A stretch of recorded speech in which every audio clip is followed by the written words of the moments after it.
I almost didn't press record on this episode.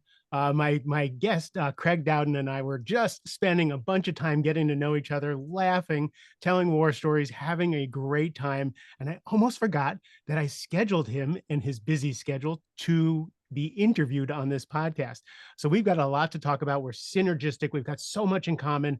And by the way, I'm kind of in awe of the guy. So let me tell you specifically and officially who he is. Craig Dowden is a highly respected executive coach with the Forbes Coaches Council, as well as an award-winning speaker who delivers interactive, evidence-based workshops that translate the science of leadership, team, and organizational excellence into everyday practice. Craig has a PhD in psychology with a specialization in business. So we got some smarts here. Someone did actually went to school for some of this stuff, as well as the trenches.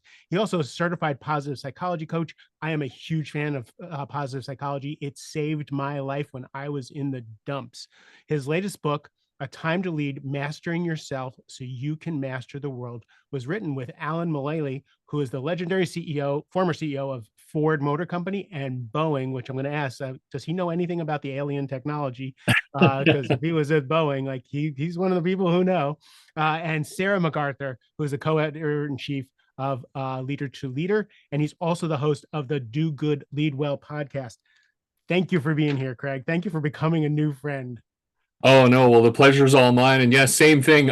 We were so deep into our conversation. I was like, oh yeah, we have a podcast interview that we want to record. And I was so excited to be a part of this because I love the work that you do. And in terms of the rising leader and how we are all rising leaders, no matter how experienced.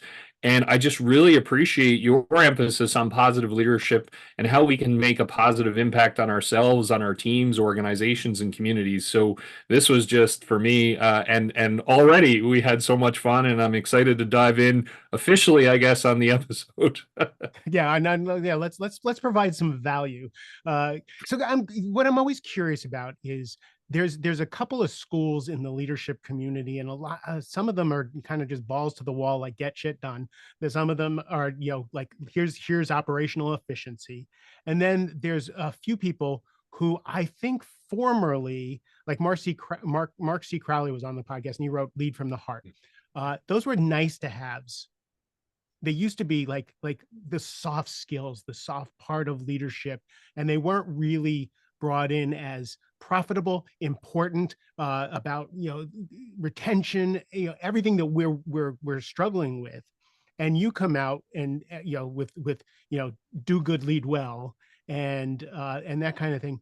How did you kind of decide this was your lane? No, and thank you for that question. I think it's so important. And in fact, the time we live in now, you can see the thirst that people have in terms of for positive leadership. And when I wrote the first book, Do Good to Lead Well, in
Sorry about that. That Speaking of wasn't technology, even slow. That wasn't even like you slowed down. That was like boom, gone. I was out. Sorry about that. So So do you want me to I'll ask the end of the question Sure. again, and then we'll say. So how did you pick that lane?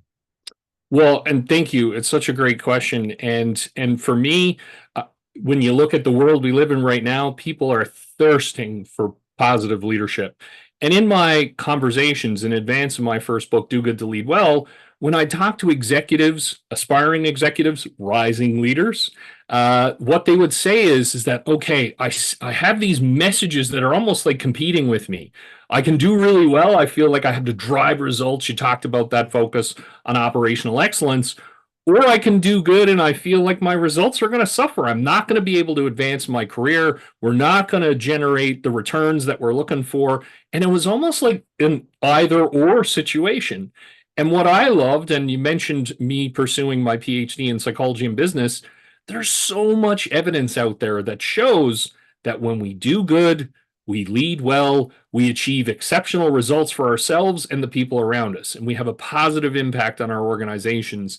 And so I really wanted to shine a light on that message. And then also talk about, which I love and respect about your work, Mark, is then provide a roadmap for people. So to challenge them to aspire to that, again, I love the rising leader idea. And then also, how do you do that? How do you do that effectively for yourself and the organizations that you lead? And then sharing that message and the reactions that I received and people saying, oh, this is so great. It's not an either or. This is an and, the genius of the and, as they say. I think that's just so incredibly powerful and equips us to have just such a fulfilling life personally and professionally.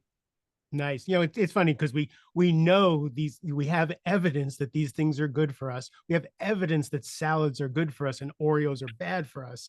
And some, you know, like the work it takes, the extra work to put in to get that benefit sometimes is overlooked because it does take that extra effort. Right. Absolutely. And it's such a great point that you're making. It has to be intentional. Like the knowledge can be there, and then we struggle sometimes with the implementation. Cue New Year's resolutions as an example. And the other piece that I think is so vitally important is that for me as well, I wanted to share that research because sometimes leaders would say, and as you talked about it, well, it's nice to have. And then I could go, well, hey, Craig, have a look at all of these independent studies on hundreds of thousands, if not millions of people across organizations around the world. Look at the results, look at the direct linkage. And hey, if you want to abandon that, that's your choice. This shows you the pathway to achieve the things that you want in the most positive way. Yeah, you were talking. You start the book with the acronym, the VUCA world. I talk about this thing called allostatic load. Allostatic load is the, like, you're nodding. You may be the only other person in the entire world who knew what that word is. I've asked thousands of people and nobody's come up with it. So the level of stress that we have in our body and in our psyche at any given time. So you know, with all that's going on with politics, with the economy, with health, with everything that's going on, we're all kind of stressed. So with the vocal world, you set the premise of why we need to lead the way you're saying is the volatility, the uncertainty, the complexity, and the ambiguity of the world. Why'd you couch it there? Well, and I love that you mentioned that in terms of the load that we're carrying, and the impact that that has on us mentally, emotionally, physically. That's huge. And I wanted to essentially contextualize the book because I wrote it during COVID, and everybody was saying, "How are we going to get out of this?" Which was code for me for how am I going to get my way out of Mm, this? And the word VUCA has been around, or the acronym has been around for some time and was in military circles in particular. And so when you look at the world, how much more volatile, uncertain, complex, and ambiguous can you get? And especially when the pandemic started, and your point around, well, what happens? What amplifies the load that we're carrying? And I love your phrasing of this, Mark, because, well, how do we maximize the load? Put us in situations that are uncertain and ambiguous in particular, because then it's, so what do we do here? And now that weight is going to carry forward with us. And it's so important for us now to think about, so what do we do? And that really was almost like the foundational framework I wanted to contextualize why I was writing the book and under what conditions. nice. So the way you structured the book is in mastering different parts of navigating all of this, mastering mindset, resilience, your strengths, receiving feedback, which is really a tough one. Like I'm a coach and I don't even like someone giving me feedback on anything. Difficult conversations, authentic leadership. So can you define mindset for me? Yeah, mindset is really around how we approach the world. Like, so what's our operating frame? Almost like the window through which we look at the world. And so it's almost as if, the elephant in the room, or don't think of a white elephant, and here you go, the white elephant is there. So it's really our framing. And I think that's vitally important because as a concrete example, whether we see a situation as a challenge or as an opportunity, as a crisis or a chance to change. All those things now influence the choices we make, the things that we say, the way we behave. And so being mindful of how our mindset fundamentally impacts our experiences is really key. And I have control over that. As an example, the classic work of Carol Dweck, who I reference around growth versus fixed mindset, right?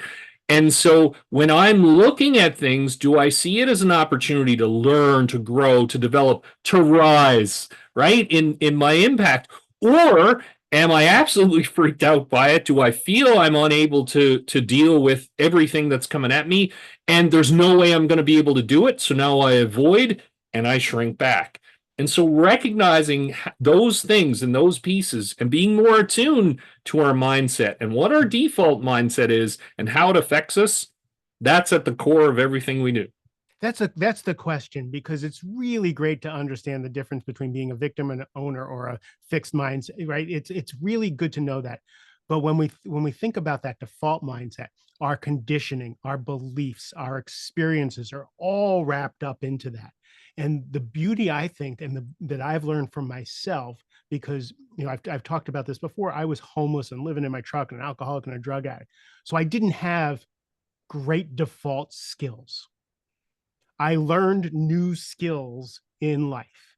So when you're talking about, changing your mindset, looking at things from a different perspective, that's a learned skill, right? Absolutely. And I love this is why I was so excited you were talking about our quote unquote green room conversation. I love how you frame it as a skill based because a lot of times we can think, oh, well, we're just basically fixed. We come into life with a certain set of predispositions, which certainly are powerful, as well as our lived experience. Yet, to your point, we have the opportunity to grow our muscles, grow our skills, our leadership, our communication, our listening, our coaching, you name it, it's there. And mindset is no different. And so establishing that as a fundamental truth, if you will, and then as you just so powerfully illustrated in your own life story and examples around, well, now how do I grow this skill? How am I aware of how it affects me and what I say, what I do, how I behave? And now I can channel that very differently and can look at situations that I previously saw in an old frame in a different one. And now it unlocks opportunity for me. Now I have choice, which I think is so powerful as well in terms of what I'm going to do in the future. I love the saying, change your perspective, change your world. The, Yes. the moment you look at something from a different point of view, mind blowing, right? It's great. So we can't go through every single part of the book, but there's a couple of things that I think are really good. I like we talked about receiving feedback. Like, it's so hard. I do 360 reviews for my clients, and I had a client who basically walked on water, built the company with his own two hands, is the go-to person for every single person, and is kind and loving while doing it. And he was asked to stretch in a couple of different ways. And he sent me a message the next morning going, I couldn't sleep all night. Like, oh my God. Like, and I was like, dude. And I sent him a video yelling at him saying, holy mackerel, did you read that? Like, so with if someone gets a glowing report like that, and there's a couple of tweaks that we want to do and they fall apart, how do you learn to receive feedback? Yeah, it's great. Well, first off, There was an annual review of psychology article about 25 years ago where it said bad is stronger than good, summarizing 50 years of research, right? And exactly to your point, 99 pieces of good news, and we get one, and then it's fixate, ruminate, and then, oh, I'm terrible. I'm terrible. And so I think, what's challenging for us, and as you say, you get so much confirmatory feedback, positive feedback, especially when it's critical feedback, it can be tough. And I love the linkage to before you opened the door for this beautifully, Mark, is that it's a skill and receiving feedback is a skill.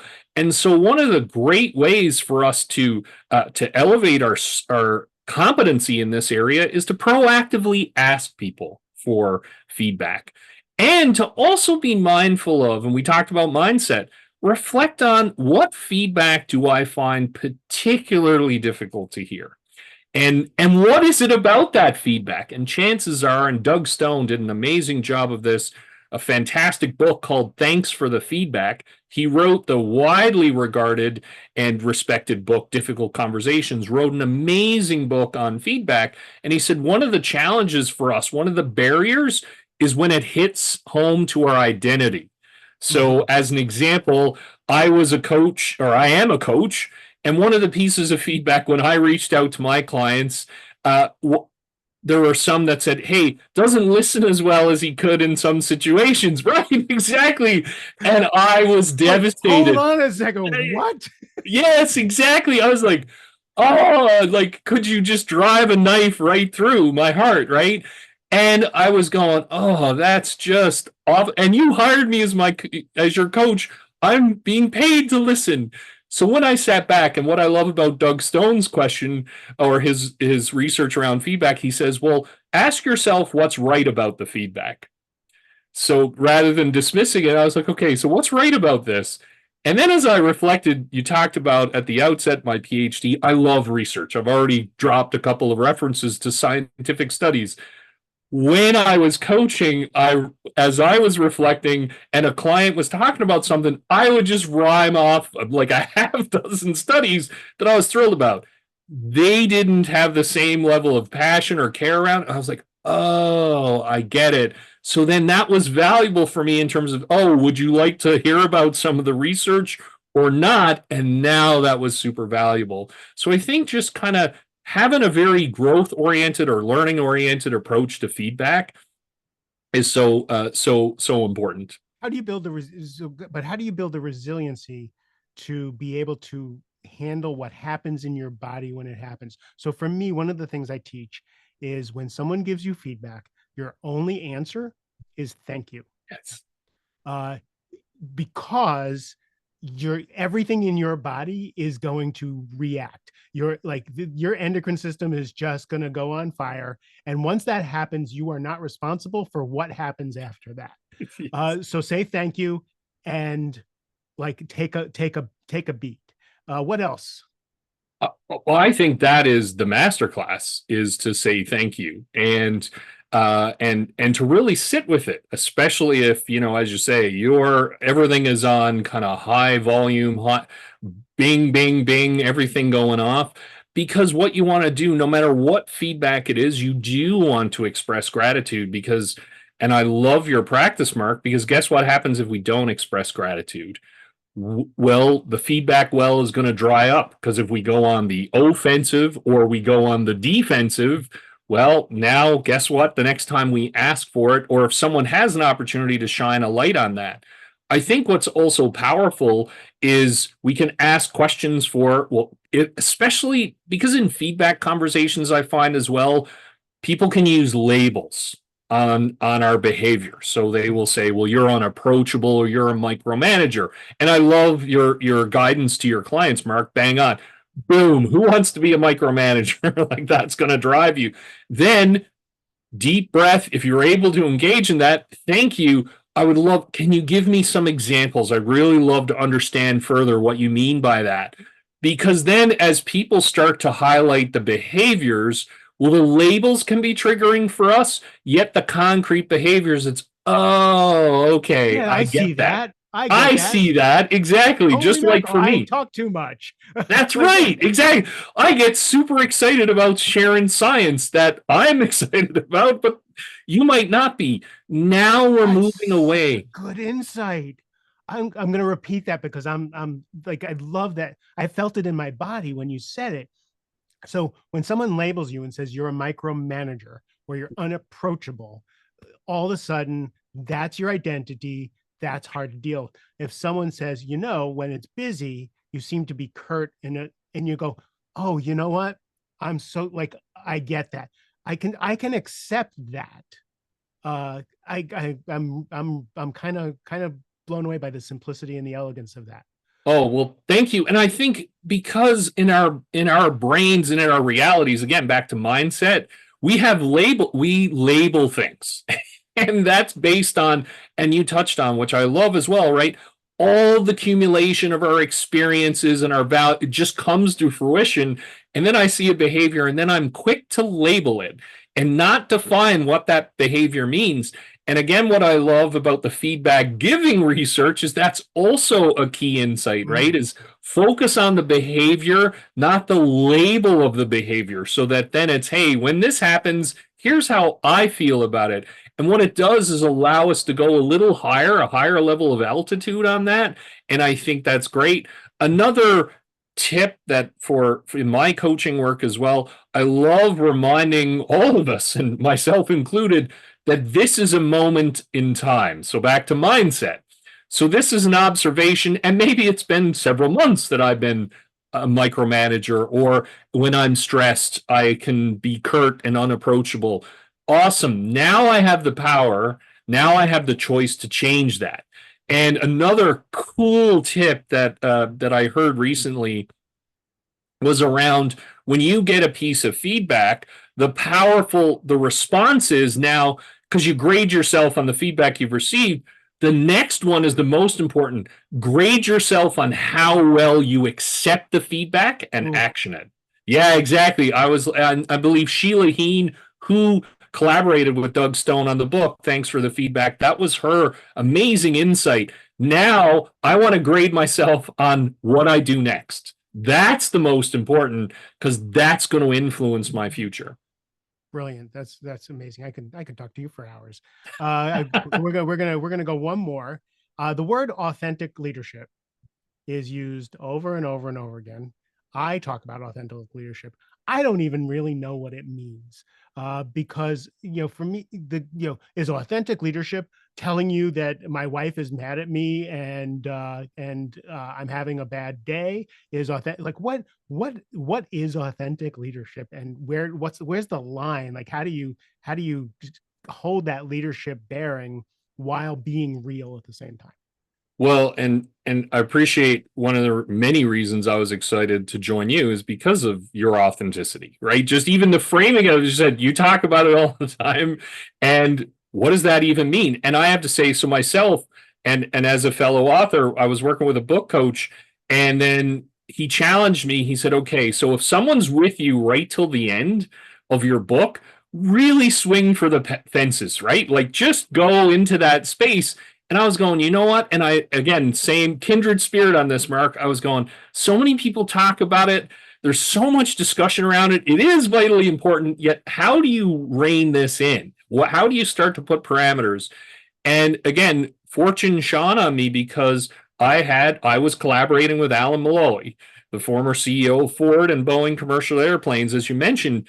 And so we were chatting about the book, about the different leadership qualities. And his definition it was mic drop for me when I went, wow, I learned so much. This was one of the most powerful insights. He said, Craig, authentic leadership is when your values, your beliefs, and your behaviors are in alignment. Mm. And then he said, then I went, oh, wow. The only thing people see are your behaviors, and then they're going to make assumptions about what your values and beliefs are based on what they see. And then I'm like, okay, that is rock star, because now for me, what I want to be thinking about as a leader, as a spouse, a partner, a community member, you name it, to what extent are my behaviors aligned with my values and beliefs? what conclusions may people draw in terms of what they see? And that is such a powerful anchoring question that we can reflect on regularly to ensure that we are living in alignment.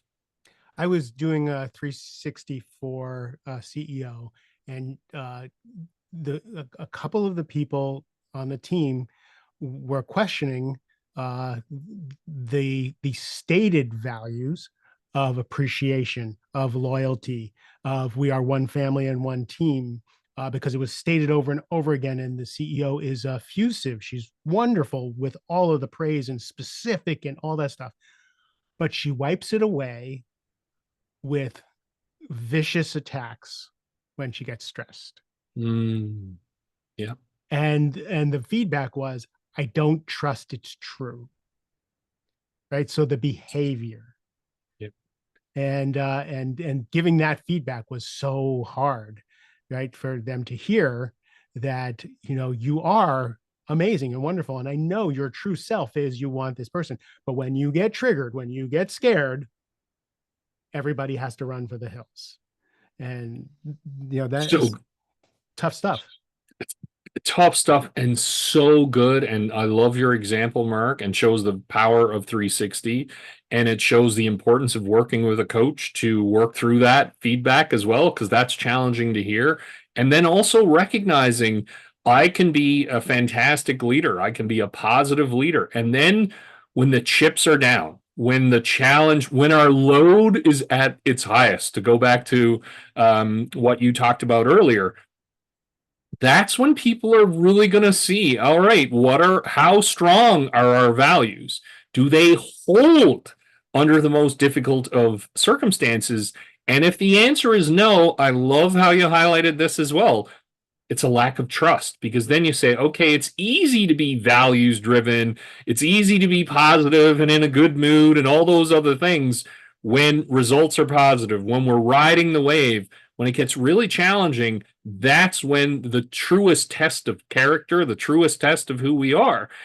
And we need to be incredibly mindful of that because of the long-term impacts. So everything that we've done, that can be really minimized or eliminated based on what we do in those situations. Nice. Well, this was thorough and amazing, and so much actionable shifts just on the drive to work listening. If I were listening, and I'm going to go rewrite a 360 that I'm giving next week immediately because of some of the stuff that you just said, because it'll go down so much more effectively just from your coaching here. If people want more of you, where can they find you? Well, this has just been awesome, Mark, and kudos. Like, just I admire what you're doing and the conversations that you're initiating and the messages you're sharing around positive leadership and being a rising leader. I think that's so important. People are just crying out for leadership today. So it's just been a privilege to chat with you, and I love the interactivity of it. For those that are interested, my website, craigdowden.com. I also have a Do Good to Lead Well podcast, which you find on Spotify, Apple, other platforms, or reach out on LinkedIn and tell me that Mark sent you. And that's how we got connected, because it's extra special when I have these connections and speak with like-minded individuals. So thank you, Mark, for inviting me on your awesome podcast. Thank you. And by the way, you don't have to remember any of that because we're going to put the links in the show notes. You just go to the website and click. And also to some of the books that Craig mentioned, we're going to put the links there because I'm going to be buying them after we get done while I eat my lunch, because I would like to much get better at hearing feedback and get better at teaching people to hear feedback, because I think that was really really killer. Craig, thank you again for being here. Thank you so much. Pleasure is all mine. To everybody else, I appreciate your time and attention. I hope you got some value. I love you a ton. Have a great rest of the day.